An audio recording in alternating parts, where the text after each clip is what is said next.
He'll never figure out the passwords. He's always been terrible with technology. Those were the words I overheard through our home office door when I returned early from my business trip. My husband, Julian's voice, followed by Bianca's familiar, Lafor family friend who'd been his secretary for 3 years. When I discovered they'd drained our $340,000 joint account for their secret Caribbean getaway, they thought I was just a grieving widow's daughter with no head for business. They forgot one crucial detail. My late father had left me control of a $50 million family trust. I was about to teach them both what real money could do before we jump back in. Tell us where you're tuning in from, and if this story touches you, make sure you're subscribed, because tomorrow I've saved something extra special for you. The morning had started like any other Tuesday in October. I was supposed to be in Chicago until Thursday, finalizing the acquisition of 2 boutique hotels for our family's hospitality business. But when the seller's attorney had a family emergency, our meeting was postponed, and I caught the first flight back to Boston. I'd been looking forward to surprising Julian.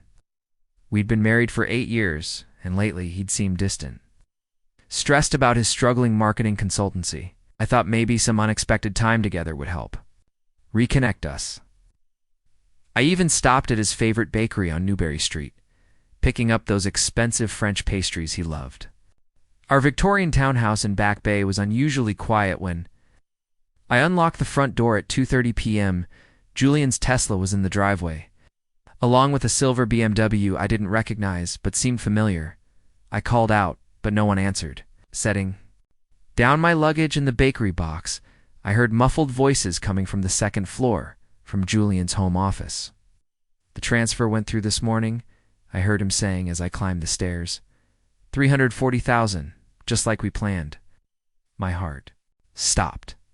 Our joint account, the one we'd built together over 8 years of marriage, containing my inheritance from selling my grandmother's house, our wedding gift money, and savings from both our careers. Are you sure she won't notice? The second voice was unmistakably Bianca's. Bianca Chen, who'd been Julian's secretary since before we were married, who'd been at our wedding, who'd held my hand at my father's funeral just 6 months ago. "She's been so distracted since her father died," Julian replied, and I could hear the cruel satisfaction in his voice. "All those trust fund meetings, the lawyers, the estate planning. She barely looks at our regular accounts anymore," I pressed, myself against the hallway wall, my mind reeling. They were talking about stealing from me, but why and how much? "The resort in Barbados confirmed our reservation," Bianca continued. "Presidential suite for 2 weeks. I can't believe we're actually doing this." "We deserve it," Julian said. "After everything I've put up with her father's constant disapproval, always talking about how I wasn't good enough for his precious daughter, now that he's gone, it's time I got what's mine." My father, who'd worked 16-hour days building his real estate empire from nothing, who'd started with a single apartment building in South Boston and turned it into a portfolio worth hundreds of millions, who died of a heart attack, at his desk still working at 73 because he couldn't bear to slow down. "What if she finds out while we're gone?" Bianca asked, and I detected nervousness in her voice. "Serafina will never figure out the passwords. She's always been terrible with technology. Even if she does, what's she going to do, divorce me? She loves me too much. She'll forgive me like she always does." The casual cruelty of his words hit me like a physical blow, like she always does. How many times had Julian betrayed me before? Many times. Had I overlooked warning signs, made excuses, chosen trust over suspicion? Besides, Julian continued, "She's got that massive trust fund now. $50 million. $300,000 to someone like that? $50 million? My father's legacy, carefully structured to provide for future generations of our family. Money that came with responsibilities, with expectations, with the weight of my father's life's work. Saw it as my personal piggy bank. He'd never understood what that trust meant to me, to our family name, to the charitable foundations my father had established. "I still can't believe she chose you over Bradley," Bianca said. I heard something shift in her tone, something sharper, more vindictive. Everyone knew Bradley Morrison was the better choice Harvard MBA. Family money actually understood her world, but she had to rebel. Marry the struggling entrepreneur instead. Bradley Morrison, my college boyfriend, who'd proposed senior year, who'd had my father's immediate approval, who'd fit perfectly into the life everyone expected me to live. I'd chosen Julian instead because I thought I loved him for who he was, not what he represented. Now I wondered if my father's reservations had been right all along. "Don't worry about Bradley," Julian laughed. "He's doing just fine with his hedge fund in Manhattan. He probably doesn't even remember Serafina exists." But I remembered Bradley. I remembered his kindness, his integrity, the way he'd respected my father's opinion, even when we disagreed. Most importantly, I remembered that he was now the lead trustee for several major family trusts in New England, including expertise in financial fraud and asset protection. "When do we leave?" Bianca asked. "Friday morning? First class to Bridgetown?" "Serafina thinks I'm going to that marketing conference in Atlanta." Atlanta. The conference I'd helped him register for, that I'd arranged time off work to support. Another lie in what was apparently an elaborate web of deception. 2 weeks in paradise? Bianca sighed. No phones, no responsibilities, no Serafina. Just us and our new life together. Julian agreed. After 8 years of pretending to be the perfect husband, I'm ready to start being honest about what I really want. 8 years? Our entire marriage? Had any of it been real? I backed away from the door slowly, my mind racing. Part of me wanted to burst in to confront them, to scream about the betrayal and demand answers. But something else was taking hold, something colder, more calculating, something that reminded me of my father's business instincts. I thought I was naive, technically incompetent, emotionally dependent, a grieving daughter overwhelmed by, suddenly inheriting massive wealth. They were about to learn how wrong they were. I tiptoed downstairs, my heart pounding, but my mind clearing with each step. In my purse was my phone. And in my phone were the contacts that could help me understand exactly what Julian and Bianca had done, and more importantly, what I could do about it. My father hadn't just left me $50 million. He'd left me the tools, the connections, and the legal framework to protect our family's legacy from exactly this kind of betrayal. Julian was right about one thing. I had been terrible with technology, but grief had motivated me to learn, and the trust's financial advisors had insisted I understand every digital system that protected our assets. As I sat in my car in our driveway, I opened my banking app and confirmed my worst fears. Our joint account showed a balance of $8,472.30, $340,000 gone as of this morning. But Julian had made one crucial miscalculation. The grieving, naive wife he thought he'd married had died with my father 6 months ago. The woman sitting in this car was my father's daughter. She was about to show him what $50 million in professional revenge actually looked like. The weight of my father's death had been suffocating me for 6 months. Henry Blackwood had been more than my father. He'd been my mentor, my anchor, the one person who understood the burden that came with generational wealth. When his heart attack took him at his desk on a rainy April morning, I hadn't just lost a parent. I'd lost my guide to a world I'd never wanted to navigate alone. The weeks following his funeral had been a maze of lawyers, accountants, and financial advisors.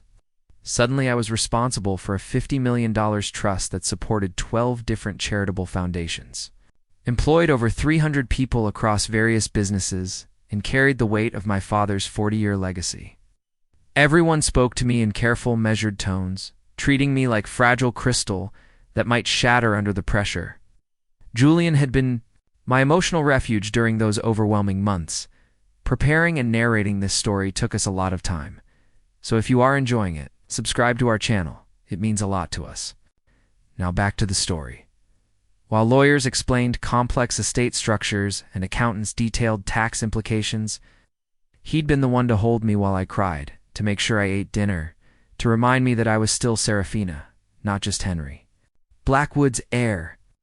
I'd leaned on him completely, trusting him to handle the smaller details of our life together while I tried to figure out how to fill my father's enormous shoes. "Don't worry about the household accounts," he'd told me repeatedly. "I'll handle the day-to-day stuff." You focus on the big picture. I've been grateful. Managing a trust fund was terrifying enough without worrying about mortgage payments and utility bills. Julian had always handled our joint finances anyway. He was the entrepreneur, the one comfortable with numbers and negotiations. I'd focused on my event planning business, small and manageable compared to my father's empire. What I hadn't realized was how vulnerable my grief had made me. How easy it had been for Julian to exploit my emotional exhaustion to position himself as my protector. While systematically betraying me, the signs had been there. I saw that now, sitting in my car, my hands shaking, as I scrolled through months of banking transactions on my phone. The expensive dinners charged to our joint account. Dinners that happened on nights when Julian claimed to be working late. The mysterious weekend client meetings that required him to be out of town. The new clothes, the upgraded phone, the sudden interest in high-end restaurants I'd never heard of. Business is picking up, he'd explained when I'd noticed his improved wardrobe. I need to look successful to attract better clients. I'd been proud of him, my husband, the entrepreneur, finally getting the recognition he deserved. I'd even bragged to my friends about Julian's growing success, never questioning why none of this new business was reflected in his company's actual revenue. Bianca's betrayal cut even deeper. She'd been part of our lives for years, joining Julian's struggling consultancy when she'd graduated from Suffolk University with her business degree. She'd been at our wedding dancing with my cousin Glenn at the reception. She'd sent flowers when my father died, had held my hand at the wake, had whispered comforting words about how proud he would have been of the woman I'd become. Julian's, "So lucky to have you," she'd told me at the funeral. "You're handling everything with such grace." Grace. I thought I was being graceful, leaning on my husband and trusting our family friend. In reality, I'd been making myself the perfect victim. The most painful part was realizing how isolated I'd become. My father's death had consumed so much energy that I'd let other relationships drift. My college friends lived scattered across the country, busy with their own careers and families. My mother had died when I was 12, and my father had never remarried, pouring all his emotional energy into building his business empire and raising me.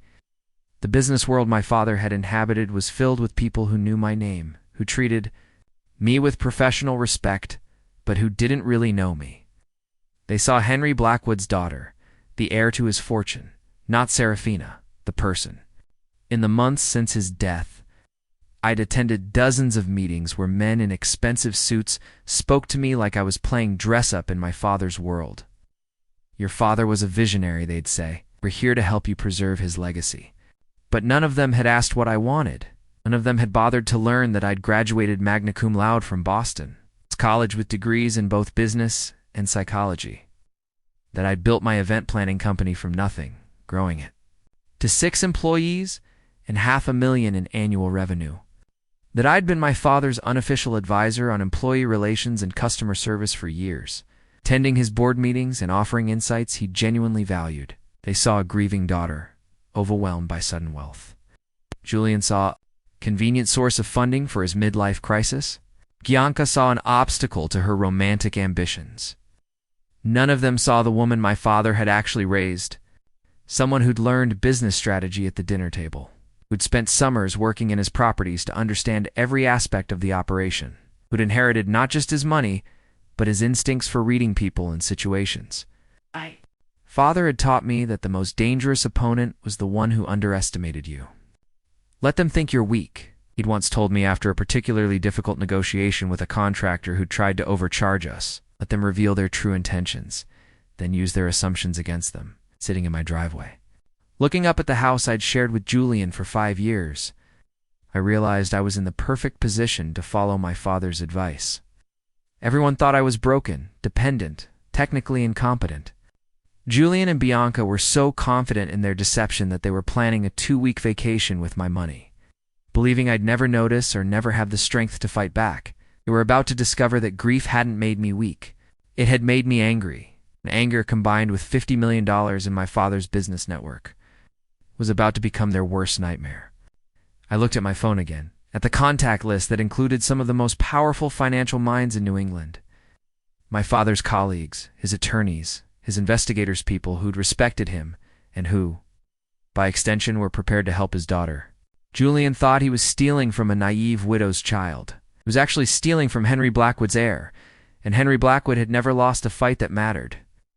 I sat in my car for 20 minutes, letting the full reality settle in. Husband and our family friend had stolen nearly everything from our joint account and were planning to disappear to Barbados for 2 weeks, funded by my money.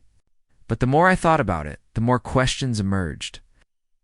$340,000 was a substantial sum, but for a 2-week vacation, even the most luxurious resort wouldn't cost that much. This wasn't just about a vacation. This was about something bigger. I needed information, and I needed it without alerting them that I was home early. Quietly, I drove to the Starbucks 3 blocks away, ordered a coffee I didn't want, and settled into a corner table with my laptop. The first call I made was to Deborah Sterling, father's estate attorney and someone who'd known me since I was 15. Deborah had been my father's trusted advisor for over 20 years, and she'd guided me through the complex process of inheriting. The trust. Serafina Deborah's voice was warm but concerned. I wasn't expecting to hear from you today. How are you holding up? I need your help with something urgent, I said, keeping my voice low. It's about Julian. There was a pause. What's happened? I explained what I'd overheard, the missing money, their planned trip. Deborah listened without interruption, but I could hear her taking notes. Serafina, I'm going to ask you something, and I want you to think carefully before you answer. Has Julian ever asked you about the trust, about how to access it, or whether you could make distributions to him directly? My blood ran cold. Yes. About a month ago, he asked if I could lend him money to expand his business. He said it would just be temporary, that he'd pay it back with interest. What did you tell him? That the trust doesn't work that way? It's not my personal account. It's a fiduciary responsibility with specific purposes and oversight requirements. I paused, remembering Julian's reaction. He seemed frustrated. He said something about how my father had tied up the money unnecessarily.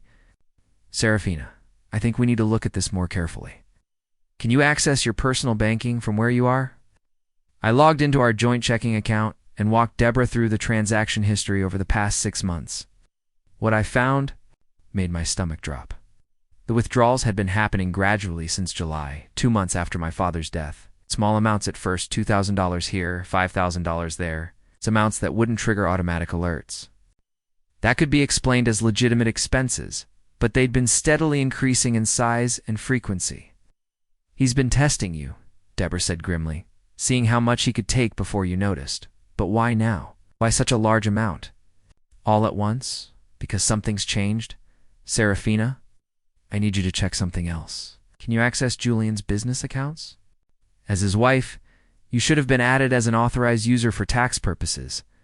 I had forgotten about that when Julian had incorporated his consultancy. His accountant had recommended adding me to the business accounts to simplify our joint tax filings. I'd signed the paperwork years ago, but never paid attention to the actual accounts. It took me several tries to remember the login information, but eventually, I accessed Julian's business banking. What I found there made the joint account situation look minor. His business was failing catastrophically. The account showed months of overdraft fees, bounced checks, and a current balance of $12,000. But more disturbing were the regular deposits. That clearly didn't come from legitimate business income. Deposits that matched almost exactly with the withdrawals from our joint account. Deborah, he's been using our money to prop up his failing business for months. How much total? I did quick calculations, cross-referencing dates and amounts. At least $60,000 before this week's big withdrawal. Serafina, this isn't just marital infidelity or even simple theft. This is systematic financial fraud. And if he's planning to disappear for 2 weeks with Bianca, there's a good chance he's not planning to come back. The possibility hadn't occurred to me, but it made horrible sense. Julian had been distant for months, not just emotionally, but practically. He'd been organizing his affairs, liquidating what he could access, and positioning himself for an exit strategy. What should I do first? Don't confront him yet. If he's planning to run, we don't want to spook him into accelerating his timeline. Second, I'm going to make some calls. Your father had relationships with some very capable people, financial investigators, asset recovery specialists. To understand the full scope of what he's done before we decide how to respond, can we freeze the accounts? The joint account? Yes, but it might alert him that you're onto him. Let me talk to a few people first. I want to understand his complete financial picture before we make any moves. After I hung up with Deborah, I sat staring at my laptop screen, trying to process everything I'd learned. This wasn't a crime of passion or opportunity. Julian had been systematically stealing from me for months, using our shared life as cover for increasingly bold financial fraud. But something else was bothering me, something about Bianca's involvement that didn't quite make sense. I opened a new browser window and searched for her social media profiles, something I'd never done before because I'd trusted her as a friend. What I found there made my hands shake. Her Instagram showed a lifestyle that her secretary's salary couldn't possibly support. Designer handbags, expensive dinners, weekend trips to Martha's Vineyard in Nantucket, and in several recent photos, I could see a man's shadow or reflection. Someone she was clearly with, but being careful not to show directly. But it was the timestamps that really got my attention. Photos from restaurants posted on nights when Julian had claimed to be working late. Travel photos from weekends when he told me he was visiting his mother in Hartford. They'd been together for months, maybe longer. This wasn't a sudden affair. It was a long-term relationship that had been carefully hidden from me. I scrolled back through her posts from the past year, looking for clues I'd missed. Therein, photo from last Christmas. A picture of an expensive bracelet with the caption, "Early Christmas surprise," from someone special. I remembered that bracelet. I'd complimented Bianca on it at our New Year's party, and she'd blushed and said it was a gift from her mystery man. Julian had given her jewelry for Christmas, expensive jewelry, judging from the brand visible. In the photo while, I'd been struggling with my father's recent diagnosis. While our family had been focused on his declining health, Julian had been buying gifts for his secretary with money from our joint account. My phone buzzed with a text from Julian. "Missing you. How's Chicago? I can't wait to hear about the hotel deal." I stared at the message, struck by how easy it was. For him to lie, even in something as simple as a text. He was probably with Bianca right now. Maybe planning their trip. Maybe celebrating their successful theft. I typed back, "Meeting's going well. Might be delayed until Friday. We'll call tonight." If they were planning to leave Friday morning, I now had 4 days to understand exactly what they'd done and figure out how to stop them. For days to transform from victim to strategist. But I wouldn't be doing it alone. My father had spent decades building a network of the smartest, most resourceful people in New England. It was time to find out if Henry Blackwood's daughter could mobilize that network for her own purposes. After my call with Deborah, I sat staring at my laptop screen trying to process everything I'd learned. This wasn't a crime of passion or opportunity. Julian had been systematically stealing from me for months, using our shared life as cover for increasingly bold financial fraud. But something else was bothering me, something about Bianca's involvement that didn't quite make sense. I opened a new browser window and searched for her social media profiles, something I'd never done before because I'd trusted her as a friend. What I found there made my hands shake. Her Instagram showed a lifestyle that her secretary's salary couldn't possibly support. Designer handbags, expensive dinners, weekend trips to Martha's Vineyard in Nantucket, and in several recent photos, I could see a man's shadow or reflection. Someone she was clearly with, but being careful not to show directly. But it was the timestamps that really got my attention. Photos from restaurants posted on nights when Julian had claimed to be working late. Travel photos from weekends when he told me he was visiting his mother in Hartford. They'd been together for months, maybe longer. This wasn't a sudden affair. It was a long-term relationship that had been carefully hidden from me. I scrolled back through her posts from the past year, looking for clues I'd missed. Therein, photo from last Christmas. A picture of an expensive bracelet with the caption, "Early Christmas surprise," from someone special. I remembered that bracelet. I'd complimented Bianca on it at our New Year's party, and she'd blushed and said it was a gift from her mystery man. Julian had given her jewelry for Christmas, expensive jewelry, judging from the brand visible. In the photo while, I'd been struggling with my father's recent diagnosis.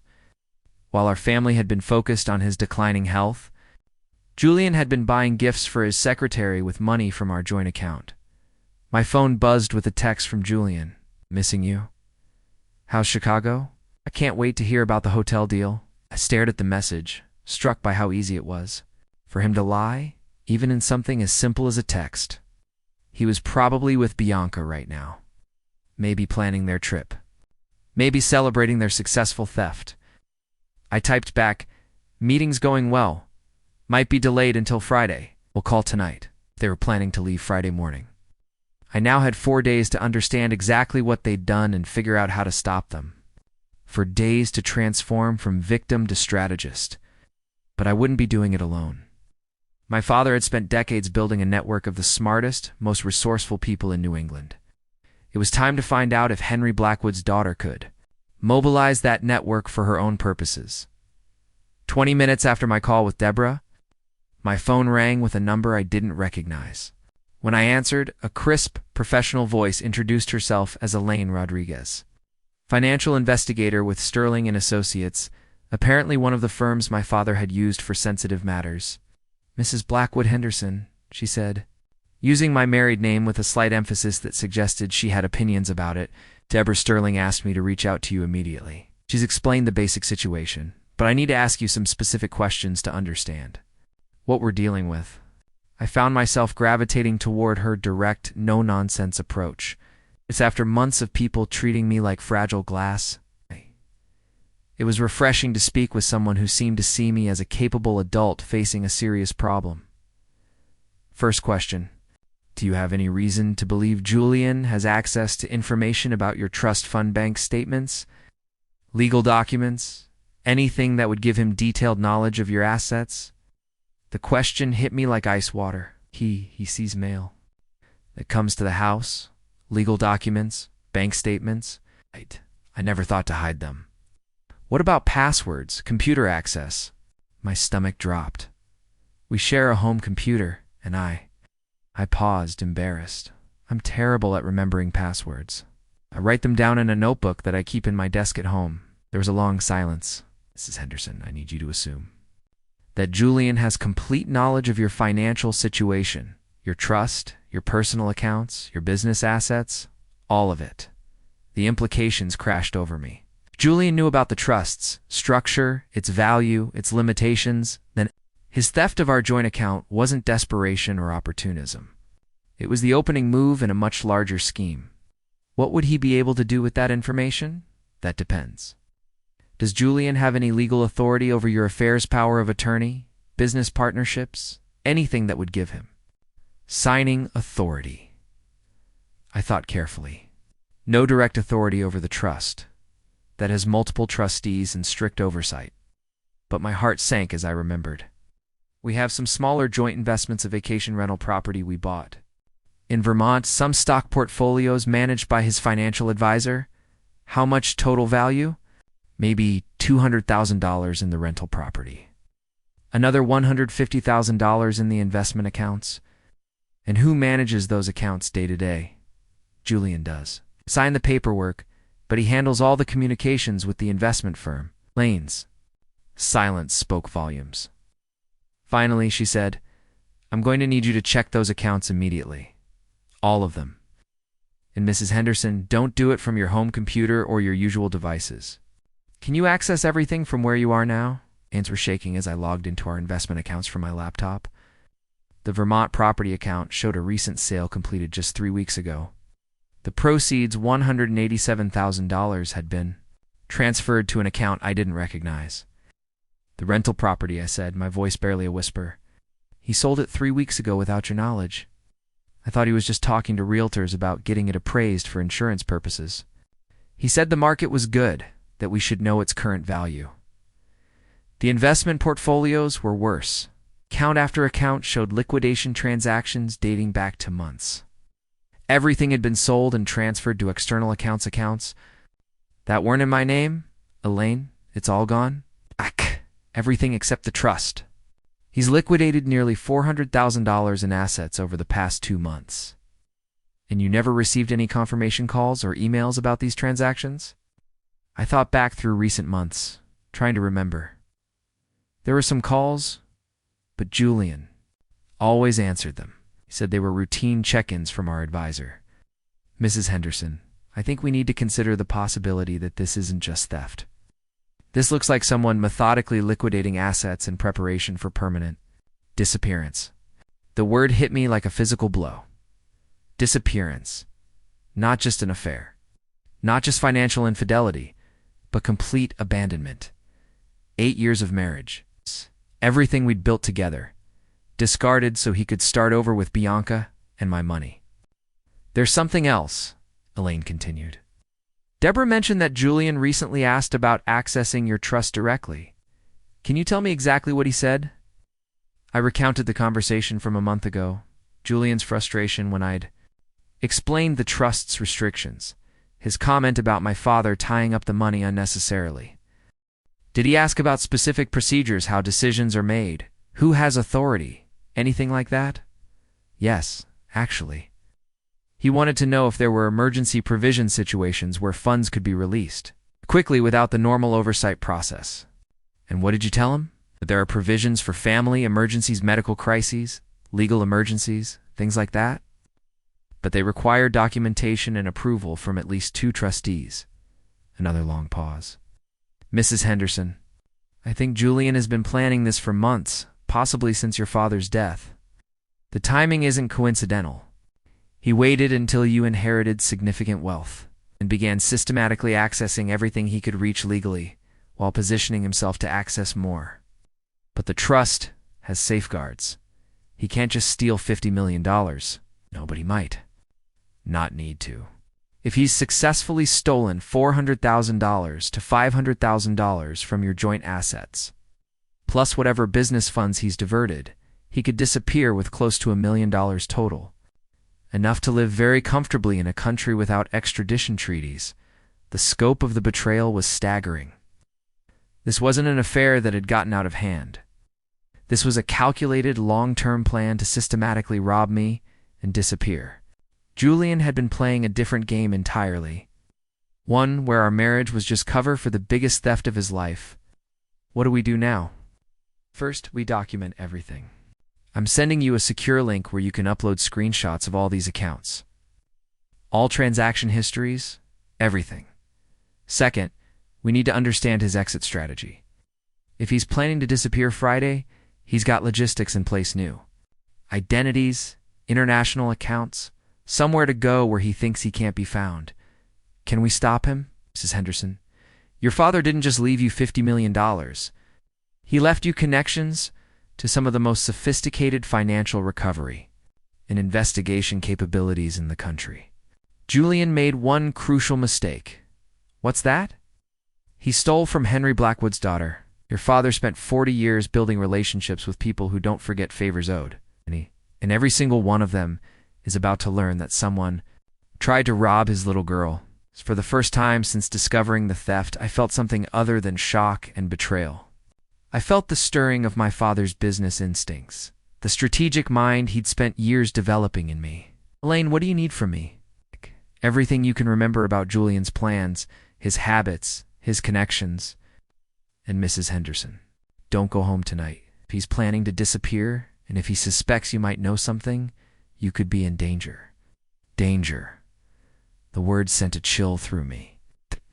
Julian wasn't just a cheating husband anymore. He was a man who'd stolen nearly $1 million and was planning to vanish forever. People who made plans like that didn't leave loose ends behind. Following Elaine's advice, I checked into the Four Seasons downtown under my maiden name, Blackwood, as I sat in the elegant hotel room that night, methodically uploading financial documents to Elaine's secure server. A horrifying pattern began to emerge. Julian's theft hadn't started with my father's death. It had started the day my father was diagnosed with heart disease 8 months ago. The timeline was damning. My father's first heart attack had been in February. The doctors had been optimistic then, talking about lifestyle changes and medication management. But Julian must have seen something I hadn't. The possibility that Henry Blackwood might not survive another episode. The earliest suspicious transactions in our accounts dated back to February 15th, just 3 days after my father's. Cardiac events mall transfers carefully timed to coincide with my emotional distraction while I'd been focused on my father's health, driving him to medical appointments and helping him adjust his business schedule. Julian had been calculating how to position himself for the eventual inheritance, but the deeper I dug, the more I realized this conspiracy went beyond Julian and Bianca. The investment accounts that had been liquidated those transactions had required sophisticated financial knowledge and connections that Julian simply didn't possess. His marketing consultancy was failing specifically because he wasn't good with numbers or complex financial structures. I called Elaine back. I think Julian had help, professional help. What makes you say that? The investment liquidations were too clean, too expertly timed to avoid tax penalties and regulatory flags. Julian barely balances his own checkbook. Someone with serious financial expertise guided these transactions. Any idea who I'd been thinking about that? His cousin Joseph? Joseph Hartwell? Works for a private wealth management firm in Hartford, Meridian Capital. He's the one who set up our investment portfolios in the first place. That's interesting. Meridian Capital manages assets for several high-net-worth families in Connecticut. If Joseph was involved, this theft could be much more sophisticated than we initially thought. The implications made my blood run cold. Joseph had been at our wedding, had been to our house for family dinners, had met my father multiple times. He'd seemed like a genuinely nice person, quiet, professional. Someone who genuinely cared about helping families build long-term wealth. But more troubling, Joseph had access to information about our complete financial picture. When he'd set up our investment accounts, I'd provided him with detailed information about my expected inheritance, my father's business structure, even preliminary estate planning documents. At the time, it had seemed responsible, comprehensive financial planning required understanding all assets. Now I realized I'd given a potential criminal complete intelligence about my family's wealth. Joseph knows everything. It's the trust structure, the estate timeline, even which assets would be most liquid after my father's death. We need to examine his involvement immediately. Can you think of any unusual interactions with Joseph over the past year? I thought back through family gatherings and business discussions. Actually, yes. At Christmas dinner, Joseph asked very specific questions about my father's health, about succession planning for the business. At the time, I thought he was just making conversation, maybe looking for professional insights he could use with other clients. What kind of questions? Whether my father had updated his will recently? What would happen to the business if something happened to him? Whether I was prepared to take over the financial management. I remember thinking it was odd timing. My father was right there at the dinner table. He was gathering intelligence. The conversation was interrupted by a text from Julian. Hey babe, tried calling but it went to voicemail. Hope the meetings are going well. Bianca says hi. She's here helping me prep for the Atlanta conference. The casual reference to Bianca's presence made my stomach turn. They weren't even being careful anymore. They were so confident in their deception that they were spending the evening together at my house, probably celebrating their upcoming escape. But something about the message bothered me. Julian never called me babe. In 8 years of marriage, he'd always used my name or honey. The informal tone felt wrong, almost like someone else had written it. Elaine, I think they're testing me. This text from Julian doesn't sound like him. Forward it to me. What else feels off? The reference to Bianca. He's never mentioned her being at the house in the evening before. It's like he wants me to know they're together. That suggests they're confident you won't be back before they leave. Serafina, I need to ask you something important. Did you tell anyone the specific details of your travel schedule? Anyone who might have passed that information to Julian? My heart sank. My assistant Claire. She coordinates my calendar with Julian's schedule so we can plan family time around business trips. She would have told him about the meeting postponement, about my early return. When did she last communicate with Julian about your schedule? I checked my phone for Claire's recent messages. She sent him my updated itinerary this morning, including my original return date of Thursday. But she wouldn't have known about the meeting cancellation that happened after business hours. So Julian thinks you're not coming back until Thursday, which gives them 3 full days to finalize their plans and disappear. Serafina, I think we need to consider that they might accelerate their timeline if they suspect anything. That thought terrified me. If Julian and Bianca realized I was onto them, they might not wait until Friday. They had already stolen nearly $1 million, enough to disappear immediately if they felt threatened.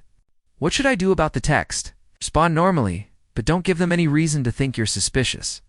And Serafina, I've been making some calls about Joseph Hartwell. We need to talk in person tomorrow morning. Can you meet me at 8 a.m.? What did you find? Joseph left Meridian Capital 6 weeks ago. Officially, he's taking a sabbatical to pursue other opportunities. Unofficially, there were questions about some client account irregularities. Nothing was ever proven, but he was asked to resign, as the pieces were falling into place with horrible clarity. Joseph hadn't just helped Julian steal from me. He'd been stealing from other clients as well. My father's death and my inheritance had probably been the biggest score, in a pattern of financial crimes that had cost him his career. How much do you think they've stolen total? If Joseph was systematically defrauding clients and Julian was his inside source for information about high net worth targets, could be looking at several $1 million across multiple victims. I felt sick. This wasn't just about my marriage, or even my money anymore. Julian and his cousin had been running a sophisticated financial fraud operation, and I'd been their primary target because of my father's wealth and my perceived vulnerability. But they'd made one crucial miscalculation. They'd assumed that grief and inexperience made me helpless. They'd never considered that Henry Blackwood might have raised a daughter capable of fighting back with every resource at her disposal. Typed back to Julian, thanks for the update. Long day of meetings but productive. We'll call tomorrow evening. Give Bianca my best. As I hit send, I realized I was no longer responding as Julian's betrayed wife. I was responding as Henry Blackwood's daughter, setting a trap for the people who tried to destroy my family's legacy. The next 3 days would determine whether Julian and his accomplices succeeded in their theft, or whether they'd learn why my father had never lost a fight that truly mattered. By 6 a.m. the next morning, I was sitting in the hotel business center with 3 laptops open, methodically building what would become the most comprehensive financial fraud case Boston had seen in years. Lane had provided me with forensic accounting software that allowed me to trace transaction patterns across multiple accounts and institutions. What I discovered made Julian's theft look like a small-scale operation compared to the broader conspiracy. Joseph Hartwell hadn't just helped my husband. He'd been running a sophisticated scheme targeting wealthy widows and grieving families across New England for at least 2 years. The pattern was always the same. Identify recently bereaved individuals with significant assets, gain their trust through family connections or professional relationships, and systematically liquidate accessible accounts while the victims were emotionally vulnerable and distracted. Joseph's position at Meridian Capital had given him access to estate planning documents and financial profiles for dozens of high-net-worth families. I found evidence of at least 12 other victims, all women, who'd lost spouses within the past 3 years. The stolen amounts ranged from $200,000 to over $800,000 per victim. My case wasn't unique. It was just the largest score because of my father's prominence and the size of my inheritance. But I'd also discovered something Joseph and Julian didn't know I'd found: their communication records. Julian had been careless with his email security, using the same password for multiple accounts.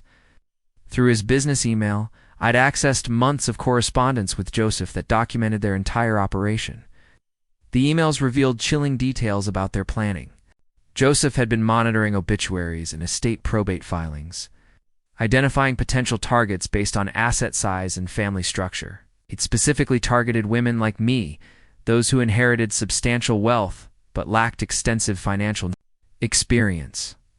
In one email from March, just weeks after my father's death, Joseph had written, "The Blackwood situation is perfect recent inheritance. Emotional vulnerability. Husband with access to all financial information. We should be able to clear at least $500K before she understands what's happening." Julian's response had been equally cold. Serafina still trusts everyone completely. Her father's death devastated her. She's not paying attention to day-to-day finances at all. We could probably take more if we're patient. The casual way they discussed destroying my life was perhaps more painful than the theft itself. These weren't desperate men making impulsive decisions. They were calculating predators who'd identified me as prey and prey and prey, systematically planned to consume everything they could access. But the emails also revealed critical intelligence about their escape plan. They weren't just going to Barbados for a vacation. They were planning to continue to the Cayman Islands, where Joseph had established accounts under assumed identities. From there, they intended to transfer to a non-extradition country. It's probably somewhere in South America, where their stolen millions could fund comfortable lifestyles beyond the reach of American law enforcement. The operation was scheduled to conclude Friday morning, but not with their departure to Barbados. That was misdirection. Their real flight was Friday evening Barbados, to Grand Cayman, to Buenos Aires, Argentina. By Saturday, they'd be beyond the reach of traditional legal remedies. As I printed out the most damning emails, my phone buzzed. With a call from Deborah Sterling, "Serafina, we have a problem. Joseph Hartwell just filed paperwork claiming you've given him temporary power of attorney due to mental incapacity following your father's death." The words hit me like ice water. That's impossible.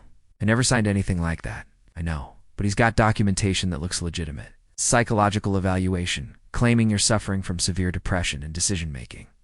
Impairment. Medical records suggesting you've been under psychiatric care. Even witness statements from people who say they've observed your declining mental state. All fabricated, obviously. But it's sophisticated enough to potentially fool a judge who doesn't know you personally. Serafina, if a court grants him even temporary authority over your affairs, he could access portions of the trust. The scope of their planning was staggering. They hadn't just been stealing what they could reach. They'd been building a legal framework to steal everything else. The psychiatric evaluation, the witness statements. The medical records are expertly forged to support a narrative of my mental incompetence. Who are the witnesses? 3 names I don't recognize, but I'm having them investigated. Also, Deborah paused. Serafina, Julian signed a statement supporting Joseph's petition. He claims he's been concerned about your mental health for months and believes you need professional financial oversight. My husband wasn't just stealing from me and abandoning me. He was actively participating in a legal scheme to have me declared mentally incompetent so his cousin could steal my father's entire legacy. When is the hearing? Friday morning. Judge Patricia Morrison, Probate Court. Serafina, we need to be there to contest it, but more importantly, we need evidence that this is part of a larger fraud scheme. I looked at the printouts spread across the business center desk emails. Transaction records, account statements, travel itineraries. Evidence of a multi-million-dollar fraud operation that had targeted vulnerable families across New England. Deborah, I think I can provide that evidence, but we're going to need help. This isn't just about stopping them from stealing from me anymore. We're going to expose an entire criminal enterprise. What do you need? Contact the FBI Financial Crimes Division. Deborah, call Bradley Morrison. Tell him Henry Blackwood's daughter needs the best financial crime attorney in New England, and she needs him today. The quiet, grieving widow they'd targeted was about to become their worst nightmare. At 10 a.m., I walked into the boardroom at Sterling & Associates wearing my father's confidence like armor. Around the mahogany table sat the team I'd assembled. In less than 18 hours, Deborah Sterling, a state attorney, Elaine Rodriguez, financial investigator, Special Agent Glenn Parker from the FBI's Financial Crimes Unit, and Bradley Morrison, now one of Boston's most respected financial litigation attorneys. Bradley had been my first call after speaking with Deborah. When I'd explained the situation, his response had been immediate. Serafina, I'll be there. In 2 hours? And Serafina, your father would be proud of how you're handling this. Now, looking at the evidence spread across the conference table, I realized that my father's years of informal business education had prepared me for exactly this moment. While everyone else saw complex financial fraud, I saw patterns and vulnerabilities that could be exploited. The key to understanding their operation, I explained, pointing to the timeline I'd constructed, is recognizing that they've been running parallel strategies. Joseph identifies and researches targets while Julian provides inside access and emotional manipulation. But they've made several critical mistakes. Agent Parker leaned forward. What kind of mistakes? First, they've been greedy. Instead of taking modest amounts and disappearing, they've hit multiple victims in the same geographic area. That creates patterns that investigators can track. I pulled up a map showing the locations of all 12 victims I'd identified. Victim lived within a 50-mile radius of Hartford where Joseph worked. That's not coincidence. It's lazy operational security. Bradley nodded approvingly. What else? Second, they've relied too heavily on emotional manipulation and not enough on legal protection. All of their thefts have been technically legal because they gained access through legitimate means. Joint accounts, investment authorizations, powers of attorney. But that same legal framework leaves paper trails that document their intent. I opened my laptop and showed them the email correspondence I'd discovered. His communications prove premeditation and conspiracy. They didn't just steal. They planned to steal, coordinated their activities, and documented their criminal intent in writing. Elaine whistled softly. Serafina, this is better than most financial crime cases I've worked. You've essentially built their entire prosecution case for them. But that's not their biggest mistake, I continued.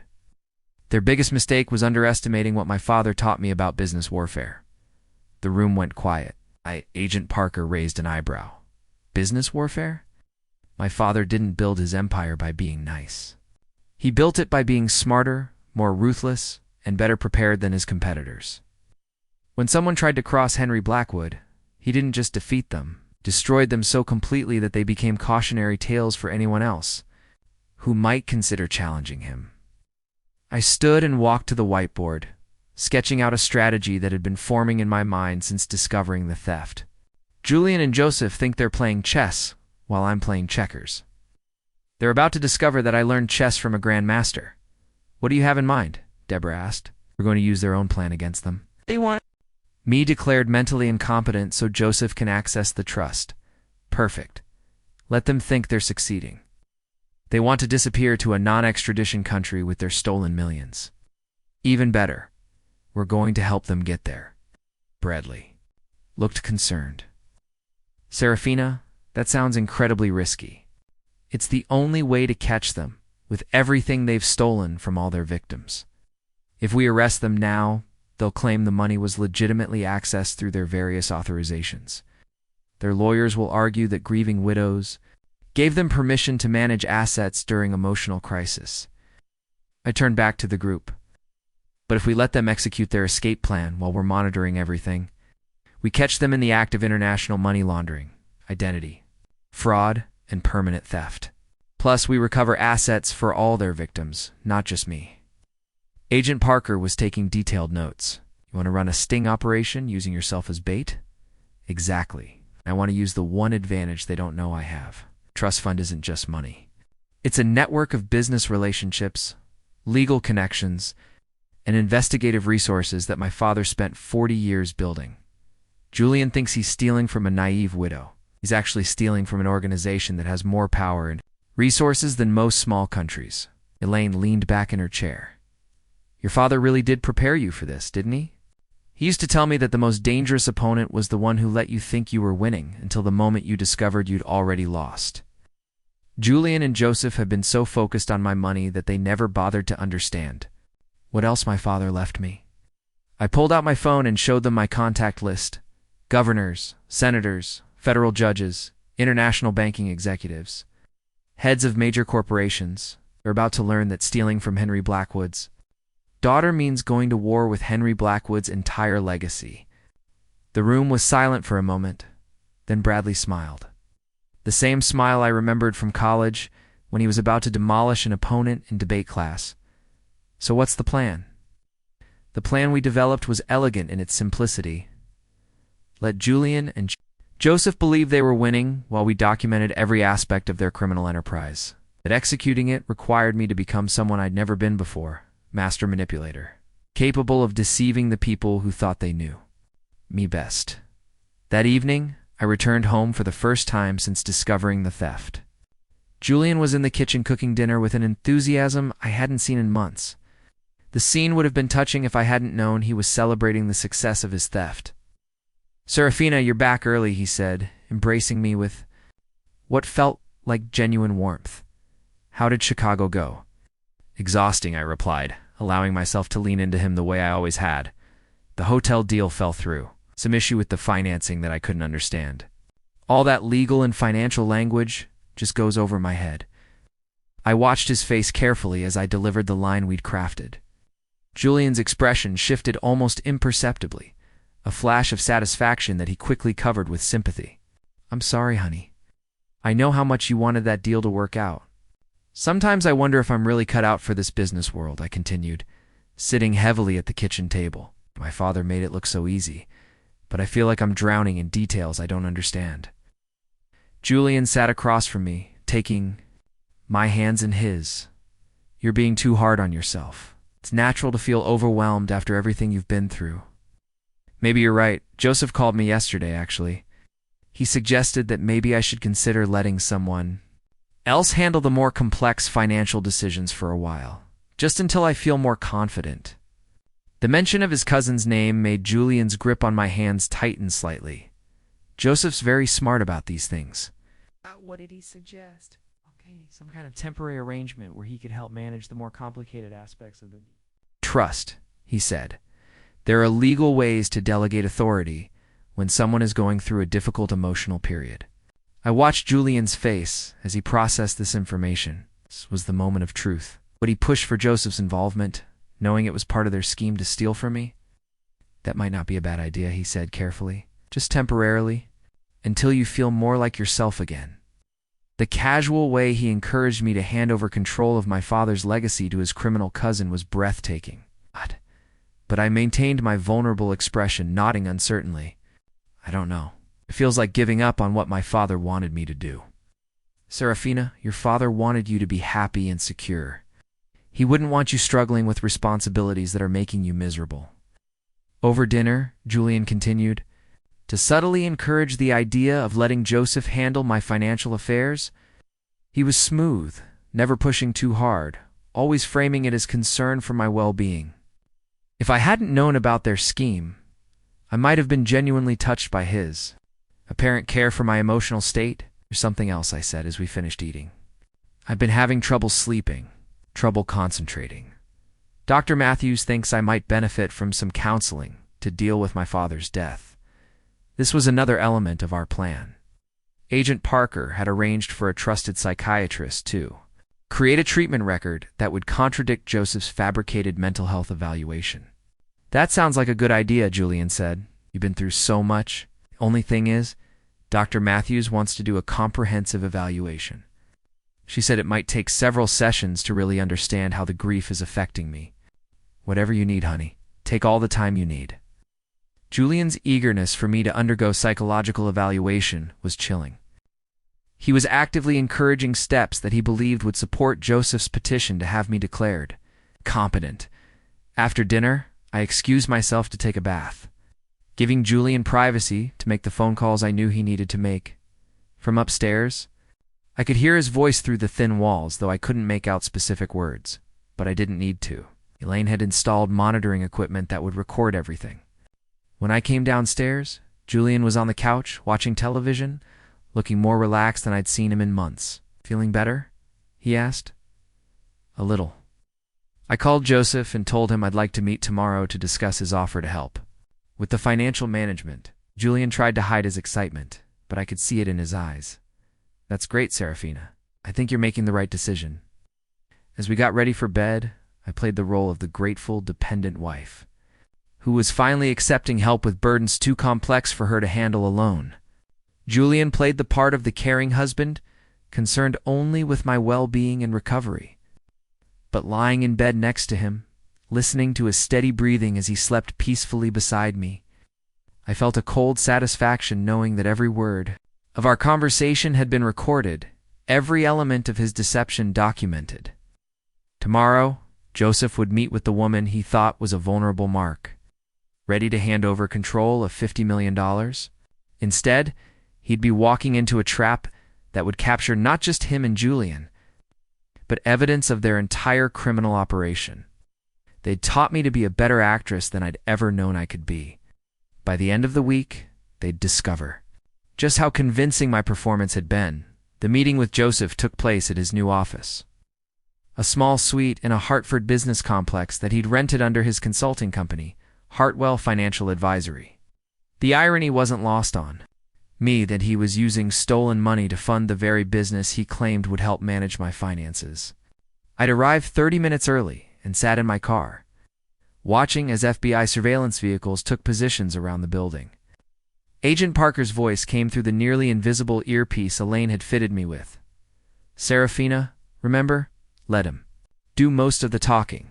We need him to explain his plan in his own words." Joseph greeted me with what seemed like genuine warmth, offering coffee and expressing condolences about my father that felt sincere, despite knowing his true motives. He'd always been good at projecting trustworthiness. What had made him so effective at his crimes?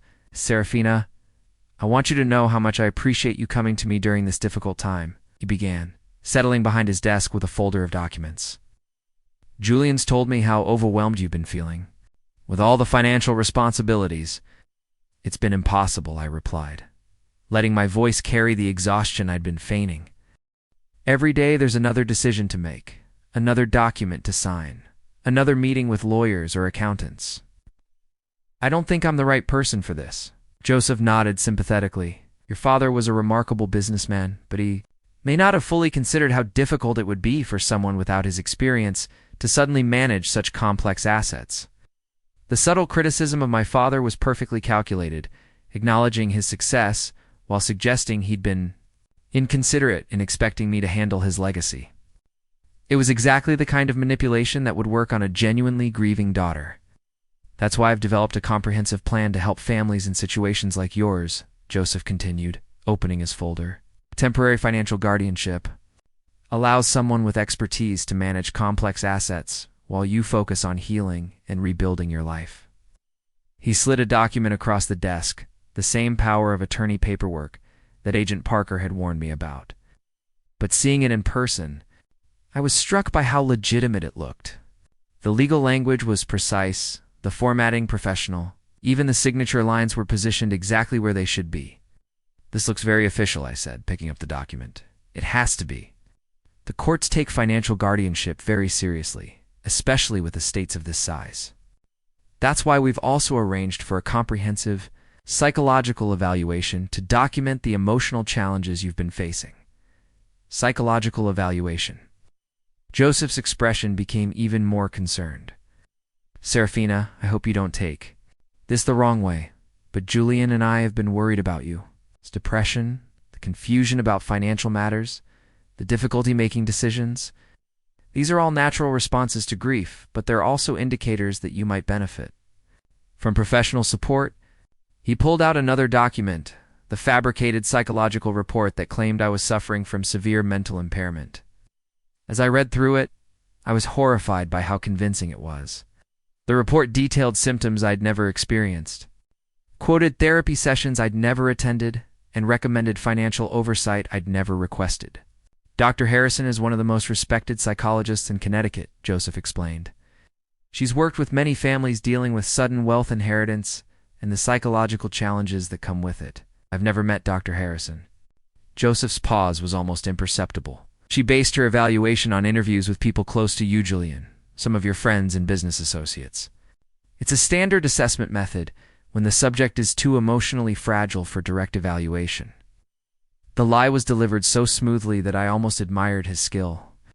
He'd fabricated an entire psychological profile based on fictitious interviews, then presented it as professional medical opinion. What would this guardianship actually mean? I would handle all complex financial decisions, investments, business operations, trust management, while you retain ownership of everything. Think of it as having a professional manager for your father's businesses, while you take time to grieve and recover. As Joseph explained the terms, I realized the true scope of their operation. This wasn't just about stealing accessible money. They intended to take operational control of my father's entire business empire. The real estate holdings, the investment, portfolios, the charitable foundations, everything would be under Joseph's authority. How long would this arrangement last? Till you feel ready to resume full control. Some clients find they prefer to maintain professional management indefinitely. It removes the stress of day-to-day financial decisions. The perfect crime.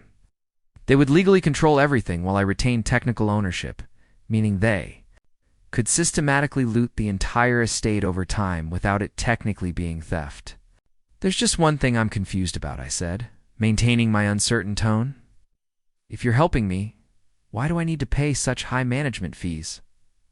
Joseph's smile flickered. The fees reflect the complexity of managing assets of this size. Industry standard for estates over $50 million is typically 2 to 3% annually. 2 to 3% of $50 million between $1 million and $1.5 million per year paid to Joseph for managing assets he intended to steal. It was breathtakingly audacious. I need to think about this, I said finally. Of course. But Serafina, the court hearing is scheduled for tomorrow morning. If we're going to move forward with the guardianship, we need to file the paperwork today. The pressure was subtle but unmistakable. Sign now or lose the opportunity for his help. It was the classic high-pressure sales tactic adapted for financial fraud. I'll sign it, I said, reaching for the pen.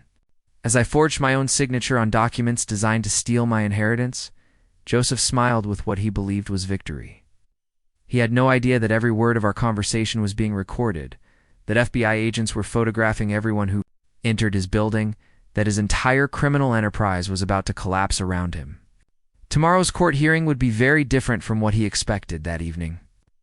I sat in my father's study for the first time since his death, surrounded by the photographs and mementos of a life dedicated to building something meaningful. The room still smelled like his cologne and the leather-bound books he'd collected over decades. In this space, where he'd made the decisions that built our family's legacy, I finally allowed myself to confront the full emotional weight of Julian's betrayal. 8 years of marriage, 8 years of shared dreams, intimate conversations, building what I thought was a partnership that would last our entire lives. I pulled out our wedding album, flipping through pictures of a day that had felt like the beginning of everything beautiful in my life. There was Julian, looking genuinely happy as he slipped the ring onto my finger. There was Bianca, smiling as she caught my bouquet, joking about being next to get married. There was Joseph, raising his glass in a toast to our future happiness. Even then, had they been planning this? Had our wedding been nothing more than the opening move in an elaborate con game? I found myself studying Julian's expression in photo after photo, searching for signs of deception I'd missed. The way he looked at me during our first dance, had that been genuine love, or was he already calculating how to access my father's money? When he'd whispered "I love you" during our vows, had he meant it, or had he been thinking about the financial opportunities my family name would provide? The worst part was remembering how proud my father had been to walk me down the aisle. Henry Blackwood, who trusted very few people with anything important, had welcomed Julian into our family. He'd included him in business discussions. He asked his opinion on investment decisions, even mentioned him in the acknowledgments of his final annual report. "I'm glad Serafina found someone who makes her happy," my father had said in his wedding speech. "Julian, I'm trusting you with the most precious thing in my world.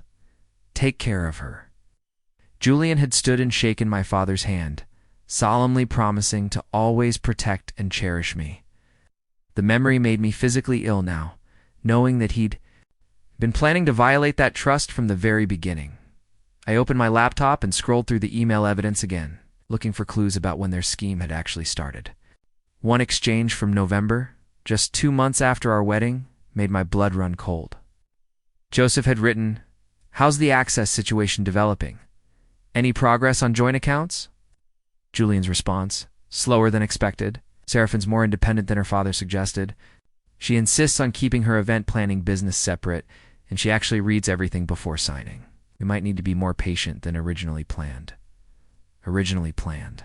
They'd been discussing stealing from me before we were even married. Ow! Our entire relationship had been built on a foundation of premeditated fraud.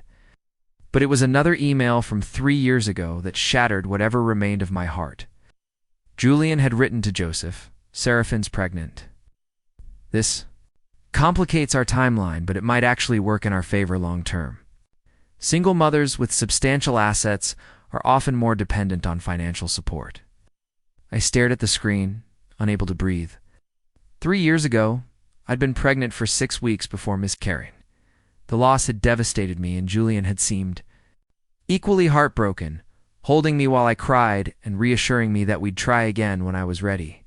But he'd seen my pregnancy, our potential child, as nothing more than a strategic advantage in his plan to steal my inheritance. The miscarriage that had broken my heart had been merely a tactical setback to him. I ran to the bathroom and vomited, until there was nothing left. Then I sat on the cold tile floor and sobbed for the naive woman who'd believed in love, who'd trusted completely, who'd thought she was building a life with someone who genuinely cared about her. When the tears finally stopped, I was left with something harder and colder than grief. Julian hadn't just stolen money. He'd stolen 8 years of my life, my ability to trust, my faith in love itself. He'd turned our marriage into an elaborate performance while he systematically planned to destroy me. I called Bradley, needing to hear a voice that represented something real from my past. When he answered, I could barely speak. "Serafina, what's wrong? Did you ever suspect?" I asked. "When we were together in college, when you met Julian at the wedding, did you ever think something was off about him?" There was a long pause. "Serafina, why are you asking this now? Please, I need to know." Bradley sighed. "Your father asked me the same question after you got engaged. He said something felt wrong, but he couldn't put his finger on it. Julian was charming, successful enough, seemed to genuinely care about you. But what? Was too interested in your family's money. Not in an obvious way, but he asked a lot of questions about your father's business, about inheritance laws, about trust structures. At the time, I thought he was just trying to understand the world he was marrying into. And now I think your father's instincts were right." "Serafina, I'm so sorry. If I'd said something then, it wouldn't have mattered," I finished. I was in love with who I thought he was. After I hung up, I sat in my father's chair and tried to imagine what he would do in this situation. Henry Blackwood had never been a man to accept defeat or betrayal. Quietly, when competitors tried to undercut his business, he didn't just protect himself. He destroyed them so completely that they served as warnings to others. Julian and Joseph thought they were stealing from a grieving widow. They were about to discover they'd declared war on Henry Blackwood's daughter, and she'd inherited more than just his money. She'd inherited his ruthlessness. The broken, trusting woman who'd signed those papers in Joseph's office was gone forever. In her place sat someone who understood that justice wasn't just about recovering stolen money. It was about ensuring that predators who targeted vulnerable families faced consequences severe enough to deter others from following their example.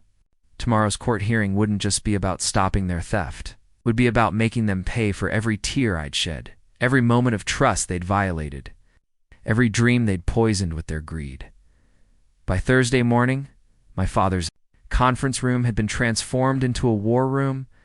The mahogany table that had once hosted business meetings now displayed evidence of the most sophisticated financial fraud case Massachusetts had seen in a decade. Around it sat the team that would determine whether Julian and Joseph's scheme succeeded or failed spectacularly.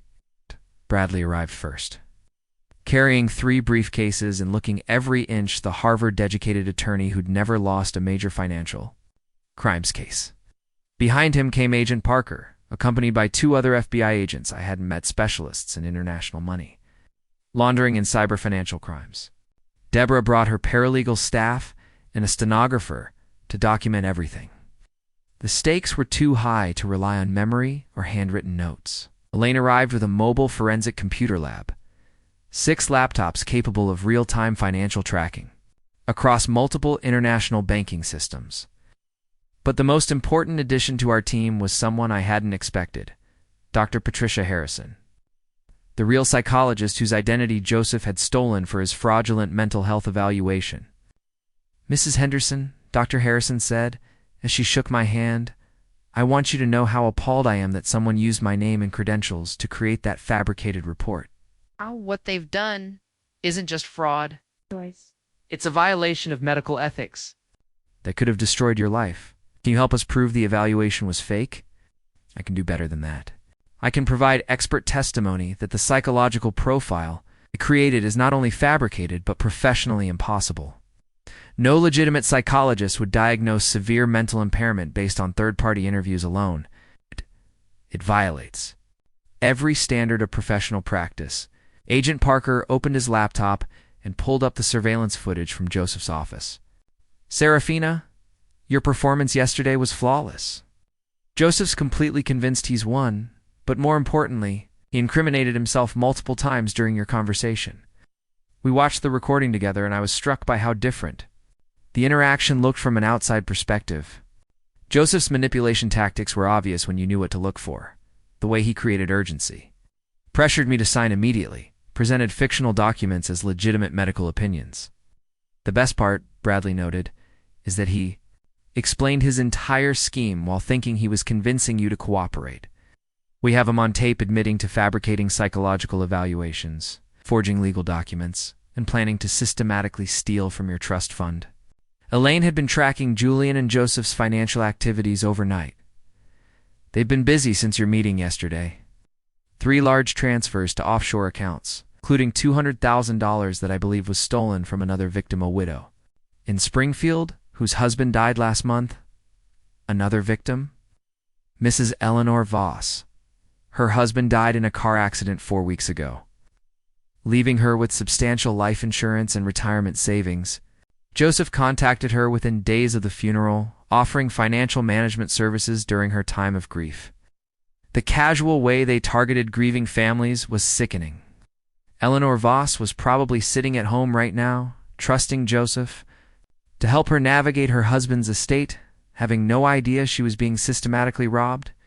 Can we help her? We're going to help all of them, Agent Parker said. Serafina, your case isn't just about recovering your money anymore. You've given us evidence of a multi-million-dollar fraud operation that's been victimizing vulnerable families across New England for years. Bradley spread out a map showing the locations of confirmed victims. 12 families, all recently bereaved, all targeted within months of losing their primary breadwinners. The pattern was clear and damning. Joseph's been using obituaries and probate filings as a shopping list, Bradley explained. He identifies high-net-worth families in crisis, then uses his financial credentials to gain trust and access. Julian's role was to provide inside information about your family's specific situation. What about Bianca? Elaine pulled up Bianca's social media profiles on her laptop. She's been their advanced scout. Look at this. She's friends with several of the other victims on Facebook. She's been attending charity events, grief support groups, church services, anywhere she might meet wealthy widows dealing with loss. The photos showed Bianca at fundraisers, memorial services, even grief counseling meetings. She'd been hunting for victims, pretending to offer comfort while actually gathering intelligence for Joseph and Julian's schemes. She's not just Julian's mistress, I realized. She's a full partner in their operation, which brings us to tomorrow's hearing, Bradley said. Joseph thinks he's going to court to gain control of your assets. Instead, he's walking into a federal sting operation. Agent Parker opened another file. We've coordinated with the U.S. Attorney's Office. The moment Joseph presents his forged documents to the judge, he'll be arrested on federal fraud charges. We'll simultaneously execute search warrants on his office, his home, and Julian's business. What about their escape plan? We've been monitoring their communications. They're still planning to leave for Barbados tomorrow evening, then continue to the Cayman Islands. We'll let them get to the airport, let them think they've succeeded, then arrest them at the gate. Dr. Harrison leaned forward. Need to prepare you for what tomorrow will be like? Joseph will try to paint you as mentally unstable, unable to manage your affairs. You'll need to demonstrate complete competence and clarity when you testify. I'm ready. Bradley smiled. Serafina, your father would be incredibly proud of what you've accomplished. In less than a week, you've exposed a criminal enterprise, built a federal case, and organized the resources to bring justice to multiple victims. Looking around the room at the team we'd assembled, I felt something I hadn't experienced since my father's death. The confidence that came from having the right people, the right resources, and the right strategy to win a fight that truly mattered. Julian and Joseph thought they were stealing from a naive widow. Tomorrow, they'd discover they'd been fighting Henry, Blackwood's daughter, all along. The final planning session took place at 6 a.m. Friday morning, 3 hours before the court hearing that would determine the fate of Julian and Joseph's criminal enterprise. We'd moved our operation to a secure conference room at the FBI's Boston field office, where we could coordinate with federal agents across multiple states simultaneously. Agent Parker spread detailed floor plans of the courthouse. Across the table, Joseph will arrive at 8:30 a.m. with his attorney, a man named Glenn Patterson, who specializes in probate law, but has no idea he's representing a criminal conspiracy. Julian will be there as a supporting witness, along with Bianca, who's prepared to testify about your alleged mental instability. What they don't know, Bradley added, is that Judge Morrison has been briefed on the situation. She's aware this is part of a federal investigation and has agreed to let the hearing proceed until Joseph presents his fraudulent evidence. The timing had to be perfect. If we moved too early, Joseph could claim he was simply offering legitimate financial services. If we waited too long, he might gain temporary control of the trust before we could intervene. Elaine showed us the real-time monitoring system she'd established. We're tracking their accounts across 7 different banks in 4 countries. The moment they try to transfer any additional funds, we'll have documentary evidence of money laundering in progress. Dr. Harrison had prepared a comprehensive psychological evaluation of Mia Real, one that would completely contradict Joseph's fabricated report. Serafina, you've undergone the most thorough mental health assessment I've ever conducted. The results show you're not only competent to manage your affairs, but that you're functioning at an exceptionally high level despite recent grief. Joseph's fake evaluation isn't just wrong. It's the opposite of your actual psychological profile. Agent Parker's phone buzzed with updates from surveillance teams. Julian left the house 20 minutes ago. He's driving toward Hartford, probably to pick up Joseph before they come to Boston together. Bianca left her apartment 15 minutes ago, driving separately. Are they still planning to catch their flight tonight, according to their communications? Yes. They've confirmed their reservations, arranged for a car service to take them to Logan Airport. And Julian has been telling colleagues he'll be out of the country for 2 weeks. Bradley pulled out a thick folder containing warrants and legal documents. The moment Joseph presents forged evidence to the court, we execute simultaneous operations. FBI agents will arrest him in the courtroom while search teams hit his office, his home, and Julian's business.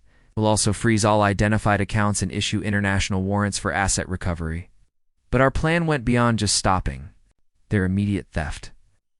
We'd identified what we believed were assets belonging to all 12 victims of their fraud scheme, and we intended to recover everything. The beauty of their operation was also its weakness, Elaine explained. They used legitimate financial institutions for most of their transfers, which means there are records of everything. We can trace every stolen dollar back to its original source. Dr. Harrison had discovered something else during her investigation into the fabricated psychological report. The fake evaluation wasn't just unprofessional, it was plagiarized. Copied entire sections from legitimate psychological assessments, just changing names and details. We can prove he had access to confidential medical records, which adds federal privacy violations to his charges.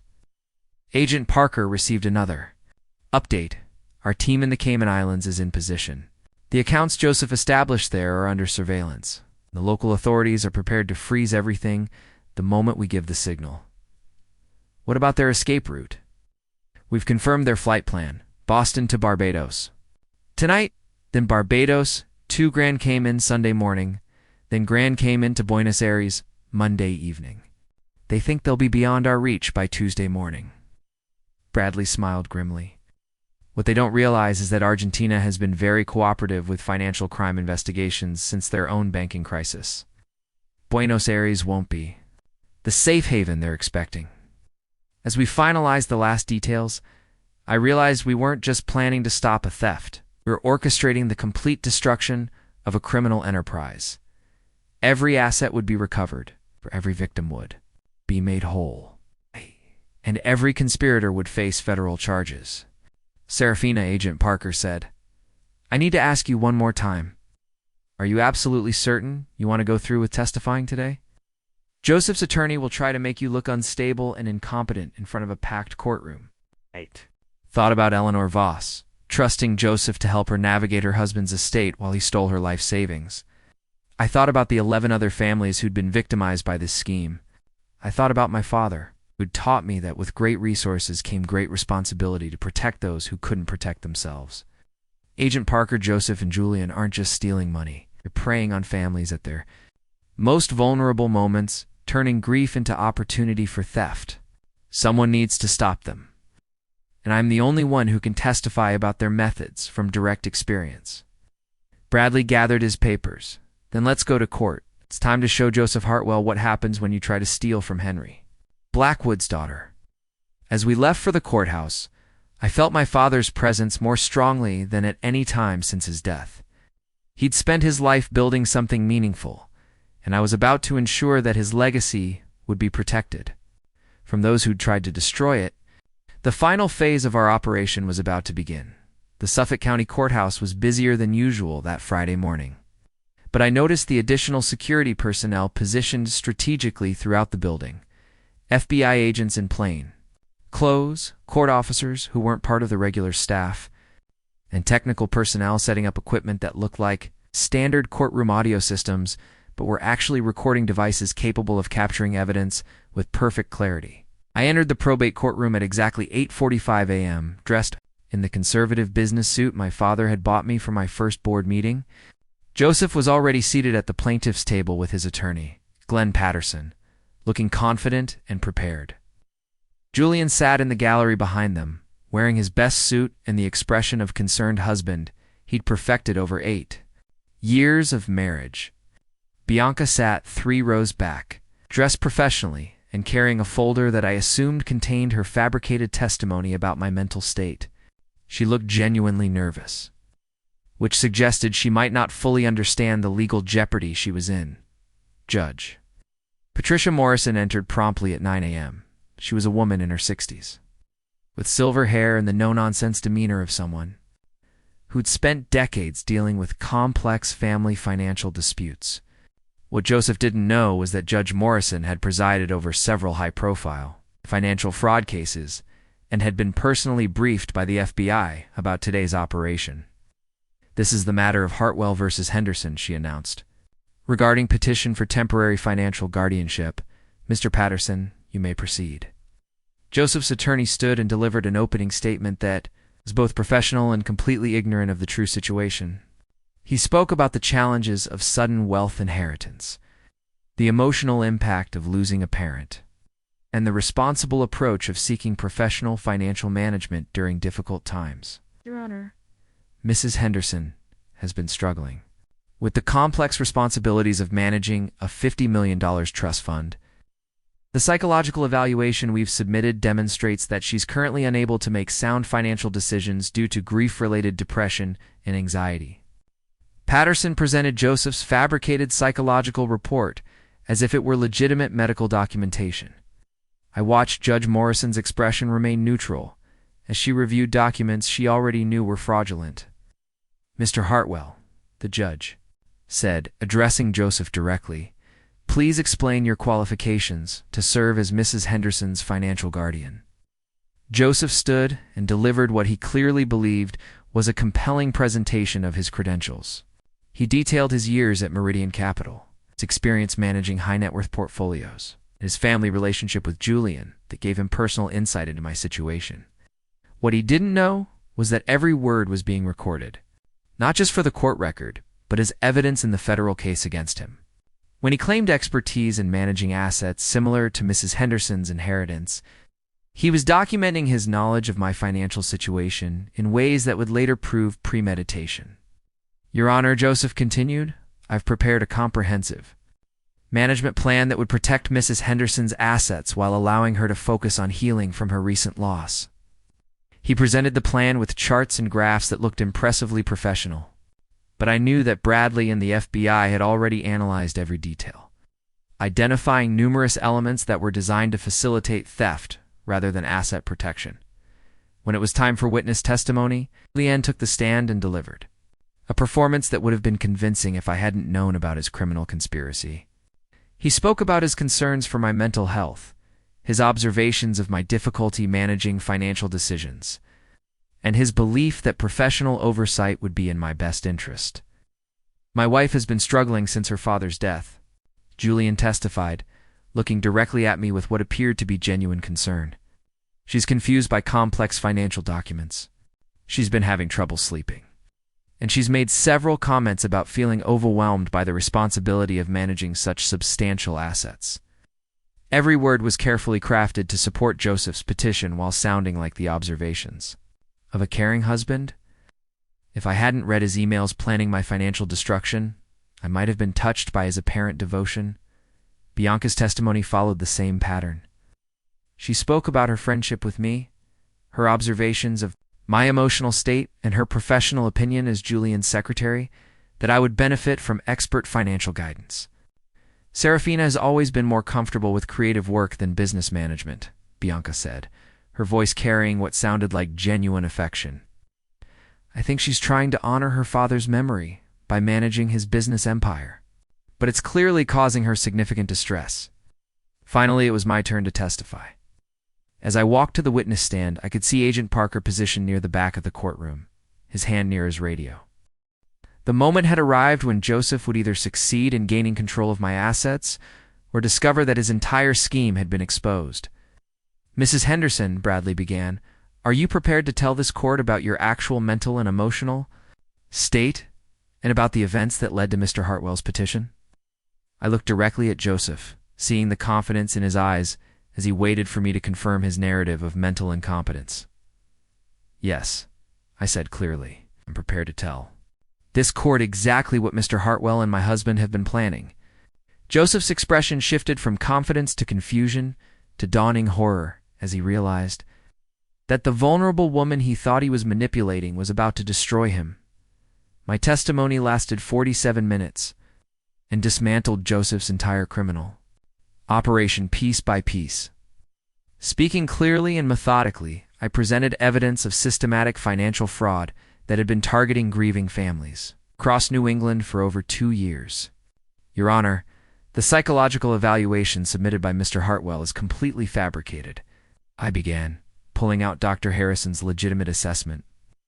I've never met Dr. Harrison, never undergone the evaluation described in that report, and the symptoms attributed to me are fictional. I watched Joseph's face as I described discovering the theft from our joint accounts, the liquidation of our investment portfolios, and the email communications between him and Julian planning my financial destruction. His attorney, Glenn Patterson, looked increasingly horrified as he realized his client had used him to present fraudulent evidence to a federal court. Furthermore, I continued, Mr. Hartwell has been operating this scheme against multiple victims. Mrs. Eleanor Voss of Springfield, recently widowed, has had over $200,000 stolen through identical methods.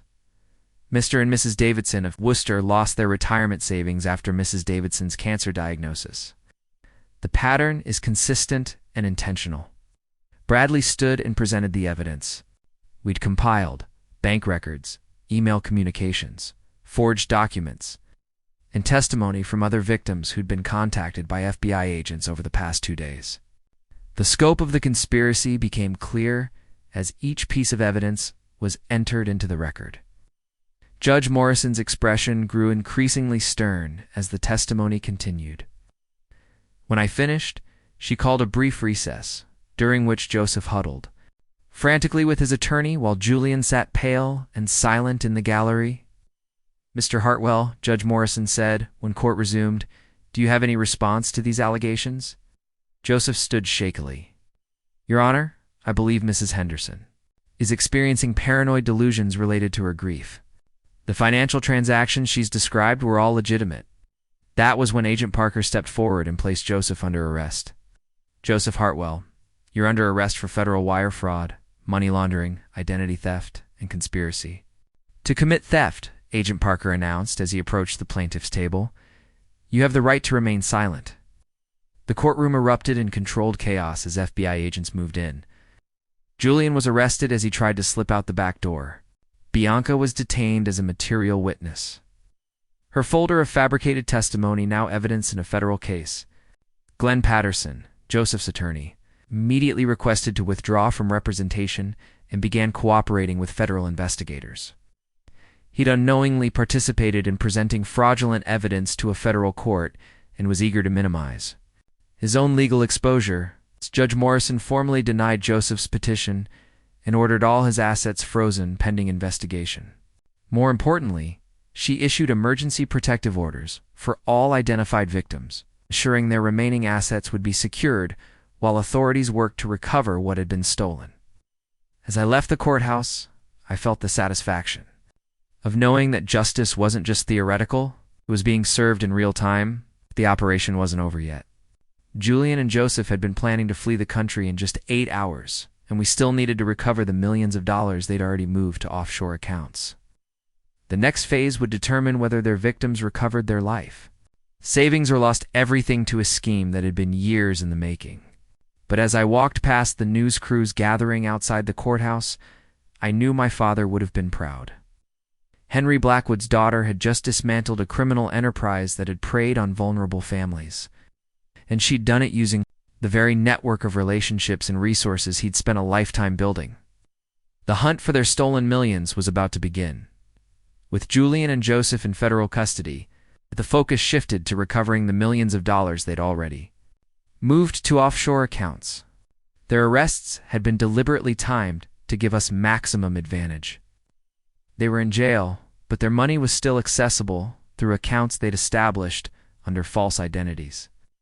Agent Parker's team had been monitoring their financial communications throughout the week, and we knew they'd planned to make final transfers after their supposed departure for Barbados. Their arrest meant those transfers would never happen, leaving their stolen assets frozen in intermediate accounts where we could reach them. Elaine worked her forensic accounting magic from the FBI field office, tracking money across 7 different countries. They moved $2.3 million total, she announced, her fingers flying across multiple keyboards, but they were sloppy about covering their digital tracks. Every transfer has documentation linking it back to the original theft. The international cooperation was swift and comprehensive. Within hours of the arrests, authorities in the Cayman Islands, Switzerland, and Barbados had frozen accounts containing funds traced to the fraud scheme. Joseph's network of false identities, which had taken him months to establish, crumbled under scrutiny from international banking regulators. But the most satisfying element was psychological. Had been so confident in their escape plan that they'd made no contingency preparations for getting caught. Their entire strategy had depended on being beyond the reach of American law enforcement by Saturday morning. Instead, they were in federal holding cells while teams of agents dismantled their criminal enterprise piece by piece. A car service they hired is still waiting at Logan Airport, Agent Parker reported with obvious satisfaction. Their luggage is packed, their boarding passes were printed, and they had over $50,000 in cash for immediate expenses. Once they reached Argentina, they were 30 minutes away from what they thought would be permanent freedom. Dr. Harrison arrived at the field office with remarkable news about the other victims. Serafina, 11 of the 12 families targeted by this scheme want to press charges. More importantly, they want to work together to ensure these men face the maximum possible sentences. Eleanor Voss, the Springfield widow whose husband had died just a month ago, had driven to Boston specifically to thank me. When she arrived at the FBI office, I was struck by how much she reminded me of myself just a week earlier, devastated by loss, trusting people who'd exploited her vulnerability. "Mrs. Henderson, if you hadn't fought back, I would have lost everything," she said, tears in her eyes. "They took my husband's life insurance, our retirement savings, even the college fund we'd set up for our grandchildren. I thought Joseph was helping me, but he was destroying my family's future." By evening, the scope of our success was clear. Every stolen dollar had been located and frozen. Every victim would recover their losses completely. Every conspirator faced federal charges that would likely result in decades in prison. Julian and Joseph's perfect crime had become their perfect downfall, orchestrated by the woman they'd underestimated. Most completely. But for me, the real victory wasn't financial. It was knowing that my father's legacy had been used to protect other families from the same predators who'd tried to destroy mine. The quiet widow they'd targeted had become their worst nightmare. Justice had never felt more satisfying. 6 months later, I sat in the federal courthouse as Judge Andrew Sullivan sentenced the 3 conspirators who had tried to destroy my life and the lives of 11 other families. The trial had been swift and decisive. Their own emails and recorded conversations had provided prosecutors with overwhelming evidence of their crimes. Joseph Hartwell received 22 years in federal prison for orchestrating the fraud scheme. As the mastermind who'd used his financial credentials to target vulnerable families, he faced charges of wire fraud, money laundering, identity theft, and conspiracy. The judge had been particularly harsh about his exploitation of grieving families. "Mr. Hartwell," Judge Sullivan said during sentencing, "you used your professional position to prey upon people at their most vulnerable moments. You turned their grief into your opportunity, their trust into your weapon. This court finds your actions particularly reprehensible." Julian received 18 years for his role in the conspiracy. His betrayal of our marriage vows and his intimate knowledge of my family's finances had made his participation especially damaging. Watching him in shackles as the sentence was read, I felt no satisfaction, only a cold recognition that the man I'd loved had never truly existed. Bianca received 8 years for her role in identifying and researching victims. Her tearful apology in court had felt genuine, but it couldn't undo the damage she'd helped inflict on 12 families who'd trusted her friendship. The financial recovery had been complete. Every victim had been made whole, with interest and damages paid from the frozen offshore accounts. Eleanor Voss had recovered her husband's life insurance and retirement savings. The Davidson family had gotten back the money stolen during Mrs. Davidson's cancer treatment. 11 other families had been restored to financial security. But the broader impact went beyond individual recoveries. The case had exposed systematic weaknesses in how financial institutions handled accounts for recently bereaved clients. New federal regulations now required additional oversight for financial advisors working with grieving families.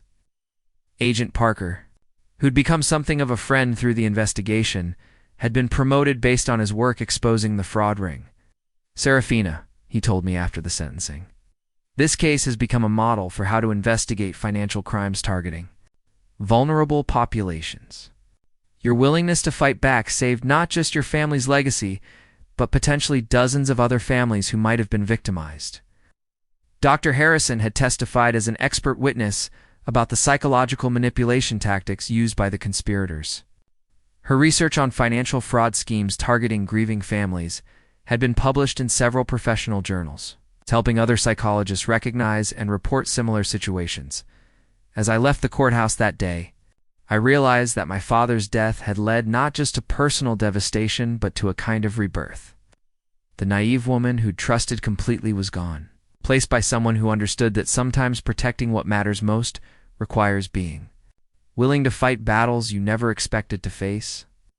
Julian had stolen 8 years of my life and nearly destroyed my father's legacy. But in trying to break me, he'd actually revealed strengths I'd never known I possessed. Justice wasn't just about punishment. It was about ensuring that predators faced consequences severe enough to deter others from following their path.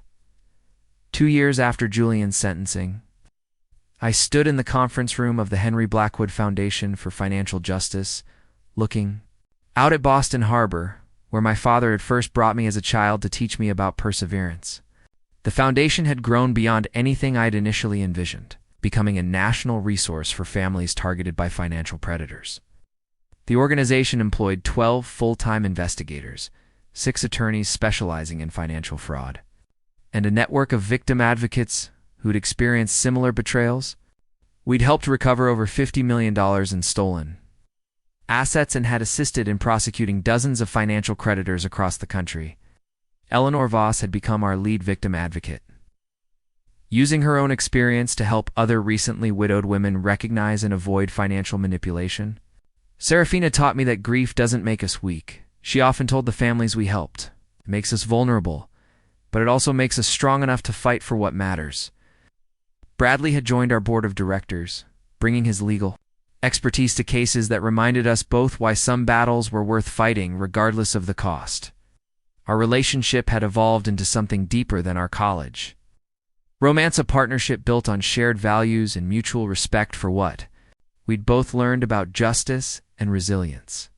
The most meaningful change had been personal. I'd learned to trust again, but with the wisdom that came from understanding the difference between healthy skepticism and paralyzing fear. The woman who'd been devastated by Julian's betrayal had become someone who could love deeply while protecting herself and others from those who would exploit that love. The trust fund my father had left me had grown to over $75 million. But more importantly, it had become a tool for protecting vulnerable families rather than simply preserving wealth. We'd endowed scholarships for financial literacy education, funded research into elder financial abuse, and created emergency assistance programs for families dealing with sudden financial crisis. But perhaps the most satisfying development had been unexpected. 3 months ago, I'd received a letter from Julian in federal prison. He'd written to apologize, claiming he'd found religion and wanted to make amends for the damage he'd caused. I'd thrown the letter away without reading it completely. Some betrayals were too profound for forgiveness, and some people forfeited the right to redemption through their choices. Julian had taught me that love without wisdom was dangerous, but he'd also taught me that wisdom without compassion was empty. The Foundation's work had shown me how to channel the anger and pain from his betrayal into something that protected others from experiencing the same devastation. Every family we helped, every predator we stopped, every dollar we recovered was proof that trauma could become purpose if you were strong enough to transform it. My father had left me $50 million and the tools to protect it. But Julian's betrayal had taught me something even more valuable. That true strength came not from avoiding vulnerability, but from surviving it, and using that survival to help others do the same. Serafina will never figure out the passwords. She's always been terrible with technology. Those words had started my journey from victim to victor. Now they served as a reminder that underestimating someone's capacity for growth and resilience is often the first step toward your own downfall. The quiet accountant they'd tried to silence had found her voice, and she'd used it to speak for everyone who'd been betrayed by those they trusted most. Up next, you've got 2 more standout stories right on your screen. And if this one hit the mark, you won't want to pass these up. Just click and check them out. And don't forget to subscribe and turn on the notification bell so you don't miss any upload from us.